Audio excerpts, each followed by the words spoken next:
اور تیسری دعا فرمائی وَمِن نَفْسٍ لَا تَشْبَعْ، اور مجھے ایسے نفس سے پناہ دے جو نفس سیر نہ ہو۔ نفس پیٹ کا نام نہیں ہے، نفس ایک مستقل انسان کے اندر حقیقت ہے، اور اس کی سرایت انسان کے ظاہر اور باطن دونوں میں ہے۔ ظاہر کا مطلب جسم کے اندر، اور باطن کا مطلب اس کے برے اخلاق کے اندر، دونوں کے اندر اس نے سرایت کی ہوئی ہے۔ یہ نفس کی اب ظاہر کے اندر ہوگا، اس کا نفس، اس کا پیٹ کبھی کھانے سے نہیں بھرے گا، جتنا اس کو مال مل جائے حلال حرام اور آ جائے اور آ جائے اور آ جائے۔ یہ بھی نفس کی ایک مثال ہے کہ جو سیر نہیں ہوتا۔ اس کی اگر شہوت ہے بری، وہ بدکاری پر بدکاری کرتا جا رہا ہے اور وہ اس سے رکنے کا نام نہیں لیتا، یہ ہے وہ نفس جو سیر نہیں ہوتا۔ جو انسان کے چور ہے، چوری پر چوری کرتا جا رہا ہے، ہرس کی وجہ سے، رشوت والا ہے، سود والا ہے، وہ حرام پر حرام مال لیتا جا رہا ہے، کس وجہ سے؟ نفس سیر نہیں ہو رہا۔ اور اس کا تعلق انسان کے باطن سے بھی ہے کہ ایک انسان کے اندر بڑا بننے کا شوق ہے، اور وہ بڑا بننے کے شوق میں حلال حرام جائز ناجائز طریقوں سے آگے چلا گیا اور آگے چلا گیا اور آگے چلا گیا، لیکن وہ کہتا ہے نہیں ابھی اور آ جانا چاہیے، اور آگے میں بڑھ جاؤں، اس کے لیے مجھے جو کرنا پڑے وہ کر گزروں، لیکن میں نے اس عہدے تک پہنچنا ہے، اس سے آگے اس عہدے تک پہنچنا ہے۔ یہ بڑا بننے کا شوق، یہ جو کہیں ایک تھم نہیں رہا کسی جگہ پر اور آگے سے آگے انسان کو لے جا رہا ہے، یہ من نفس لا تشبع، یہ ایسا نفس ہے جو سیر نہیں ہوتا۔ یعنی کسی بھی ہر بندے کے اندر مختلف نوعیت کی برائیوں کا جذبہ ہے، ہرس ہے، کسی کے اندر ہرس مال اکٹھا کرنے کا، کسی کے اندر ہرس ہے شہوات کا، کسی کے اندر ہرس ہے اور عہدوں کا اور بڑا بننے کا، کسی کے اندر کوئی ہرس ہے، کسی کے اندر کوئی ہرس ہے۔ یہ جو بھی جس کے اندر ہرس ہے، یہ ہے ایسا نفس جو سیر نہیں ہوتا۔ تو حضور صلی اللہ علیہ وسلم فرما رہے ہیں کہ یا اللہ مجھے ایسے نفس سے پناہ عطا فرما جو سیر نہ ہو۔ ضرورت کی ایک ضرورت ہے، ایک ہرس ہے۔ ضرورت کی اللہ نے اجازت رکھی ہے، ہرس سے منع فرمایا ہے۔ کھانا ایک ضرورت کی مقدار ہے اور اس سے آگے پھر ہرس شروع ہو جاتی ہے۔ شہوت ایک ضرورت کی مقدار ہے، اس سے آگے وہ ہرس شروع ہو جاتی ہے۔ تو کوئی بھی چیز ہو اس کی ایک مقدار تک ضرورت ہے، جہاں تک ضرورت ہے وہاں تک اس کے لیے حلال طریقوں سے اس کو کماؤ، اس کی اجازت دی گئی ہے۔ اور یہ صرف اجازت ہی نہیں، اگر شریعت کا حکم سمجھ کر کمائیں گے تو عبادت بن جائے گا، صرف اجازت ہی نہیں ہوگی جہاں تک ضرورت ہوگی۔ لیکن جب ضرورت سے بڑھ کر آگے معاملہ ہرس میں چلا جاتا ہے، پھر انسان ساری حدیں توڑ دیتا ہے اس کو حاصل کرنے کے لیے، اور پھر وہ انسان سے گناہوں پر گناہ کروا دیتی ہے۔ یہ ہے من نفس لا تشبع۔ پھر انسان شریعت کو پامال کرتا ہے، شرعی حدود کو اور احکامات کو پامال کرتا ہے۔ اسی وجہ سے شریعت کا اور نفس کا آپس کا ٹکراؤ ہے کہ شریعت نفس کو ایک دائرے میں بند کرنا چاہتی ہے، اور نفس جو ہے وہ غیر محدود ہونا چاہتا ہے، اپنی خواہشات میں کسی دائرے میں بند نہیں ہونا چاہتا۔ بس یہ ٹکراؤ چلتا ہے شریعت کا اور نفس کا۔ تو جو نفس شریعت کے دیے ہوئے دائروں میں بند ہو جائے اور بند ہو کر کہہ دے کہ میں راضی ہوں، خوش ہوں، بس اتنا مجھے مل گیا، مجھے بہت ہے، اس کو کہا گیا ہے نفس مطمئنہ۔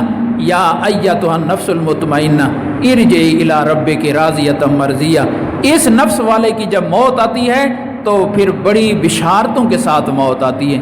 فرشتے اس نفس والے کو جب لینے کے لیے آتے ہیں تو جسم سے باہر بعد میں نکالتے ہیں، جنت کی بشارت اس کو پہلے سناتے ہیں، وجود سے وہ بعد میں باہر آتا ہے، اللہ تعالیٰ کے خوش ہونے کی اور راضی ہونے کی خوشخبری وہ پہلے سنتا ہے۔ یہ نفس مطمئنہ ہو جاتا ہے جو اپنے ہرس سے پاک ہو گیا اور اپنی ضرورتوں پر قانع ہو گیا کہ بس جتنی مجھے ضرورتیں ہیں مجھے مل گئیں تو میں اس پر راضی ہوں اور اس پر میں مطمئن ہوں۔ پھر وہ نفس جب وہ ضرورتوں پر مطمئن ہو جاتا ہے تو پھر وہ شریعت کی حدود کو نہیں توڑتا۔ اس لیے صوفیاء کا یہ مشہور مقولہ ہے کہ شریعت اور نفس کا آپس میں ٹکراؤ ہے۔ شریعت آئی ہی اس نفس کی مخالفت کے لیے کہ انسان اپنے نفس کو شریعت کے دائرے میں بند کر دے، لیکن نفس کبھی بھی خوشی کے ساتھ شوق کے ساتھ اپنے آپ کو محدود کرنا نہیں چاہتا اور وہ مکمل طور پر آزاد ہونا چاہتا ہے۔ حضرت مجدد الفسانی رحمۃ اللہ علیہ نے تو یہاں تک فرمایا کہ نفس اندر کا وہ مجرم ہے کہ جو اپنے ساتھ معاذ اللہ تعالیٰ کو بھی شریک نہیں کرنا چاہتا، خود وحدہ لا شریک بننا چاہتا ہے۔ کیا مطلب؟ اگر نفس سے پوچھیں کہ کچھ باتیں اللہ تعالیٰ کی مان لوں اور کچھ آپ کی مان لوں، برابر سرابر کا چل رہے ہیں، تو انسان کا نفس کہتا ہے نہیں جی اللہ کی نہیں ماننی، میری چلے۔ ادھر نماز کا وقت آ گیا، اذان ہو گئی، ادھر میرا جی چاہ رہا ہے کہ میں نے یہاں بیٹھ کر تاش کھیلنا ہے، ساتھیوں کی مجلس میں لگانی ہے، چلو 5 نمازیں ہیں، 5 میں سے 3 نمازیں جماعت کے ساتھ جا کر پڑھ لیتا ہوں، اللہ کی مان لیتا ہوں، اور 2 آپ کے کہنے پر چھوڑ دیتا ہوں، تو کیا کہے گا نفس؟ نہیں 5 چھوڑنی ہے، 1 بھی نہیں پڑھنی۔ مطلب یہ ہے کہ برابر کا شریک ہوں، کچھ اللہ کی مان لیں، کچھ میری مان لیں۔ نفس کی چاہت یہ ہے، نفس کی خواہش یہ ہے، اس کی رضا اس میں ہے کہ ساری ہی میری مانو اور اللہ تعالیٰ کی کوئی بھی نہ مانے۔ یہ اس کی فطرت میں یہ چیز رکھی گئی ہے، اور اسی وجہ سے انسان کو فرشتوں کا سردار بنایا گیا ہے کہ اس امتحان سے فرشتوں کو نہیں گزارا گیا، یہ نفس ان کے اندر نہیں رکھا گیا، اس لیے ان کی چاہت، ان کی خواہش ہے ہی وہی جو اللہ تعالیٰ کی چاہت ہے، اور ان کی پسند اللہ تعالیٰ کی پسند کے اندر ہی گھومتی ہے، وہ مخالفت نہیں کرتی۔ انسان کی نفس وہ خواہش مخالفت کرتی ہے، انسان پھر نفس پر دباؤ ڈال کے، مشقت ڈال کے، زور ڈال کے اس کو اللہ کے تابع کر کے لے آتا ہے، تو گویا انسان اپنے ساتھ کشتی کرتا ہے، اپنے خلاف جنگ لڑتا ہے۔ دوسرے کو مکہ مارنا آسان ہے، اپنے آپ کو مشکل ہے، دوسرے کو گرانا آسان ہے، اپنے آپ کو گرانا مشکل ہے۔ تو جب یہ انسان اپنے اوپر محنت کر کے اپنے آپ کو اللہ کی اطاعت کا مقید کر دیتا ہے، تو یہ انسان کی ایک بہت بڑی قربانی ہے۔ اس قربانی کے نتیجے میں جنت اس کی ہے، اور فرشتے باوجود لمبی عبادتوں کے وہ جنت میں اس کے خادم ہوں گے۔ حالانکہ فرشتوں کی عبادت کے سامنے اس کی عبادت کچھ نہیں ہے۔ انسان نے کتنی نمازیں پڑھی ہیں، انسان نے کتنے روزے رکھے ہیں، فرشتوں نے تو ساری زندگی، بڑی لمبی عمر ہے ان کی، کب ہمارے آدم علیہ السلام کے بھی پیدا ہونے سے پہلے سے ایک فرشتہ رکوع میں ہے اور قیامت تک مسلسل رکوع میں ہی رہے گا، کتنے سال ان کی عبادت ہے، لیکن اتنی لمبی عبادت بھی اس کو جنت میں ہمارا خادم بنائے گی، جنت کے مالک ہم ہوں گے اس تھوڑی سی عبادت کی وجہ سے۔ وجہ اس کی یہ ہے کہ ان کو اس نفس کے چکر سے نہیں گھمایا گیا۔ تو حضور صلی اللہ علیہ وسلم فرما رہے ہیں کہ یا اللہ مجھے ایسے نفس سے پناہ عطا فرما جو سیر نہ ہوتا، جو قناعت نہ کرے، جو راضی نہ ہو، ہرس پر ہرس، کھانے کی ہرس، شہوت کی ہرس، بڑا بننے کی ہرس، تکبر کی ہرس، لالچ کی ہرس، حسد کی ہرس، وہ ہرس ہی اس کی بڑھتی جائیں، ہرس ہی اس کی بڑھتی جائیں۔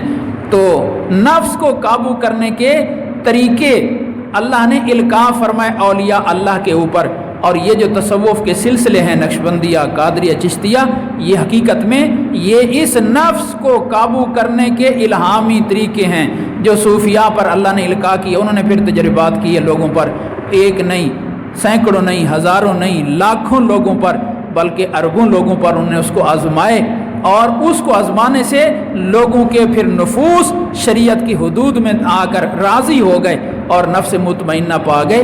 تو اس تصوف کے اندر اور اولیاء اللہ کے یہاں جو محنت ہوتی ہے، بس اس کا نقطہ صرف یہ ایک ہی ہے کہ جو باغی نفس ہے اس باغی نفس کو مطیع نفس بنانا ہے اور اللہ کی اطاعت میں لے کر آنا ہے۔ تو حضور صلی اللہ علیہ وسلم فرما رہے ہیں کہ اللہ مجھے نفس ایسے جو سیر نہ ہوتا اس سے پناہ عطا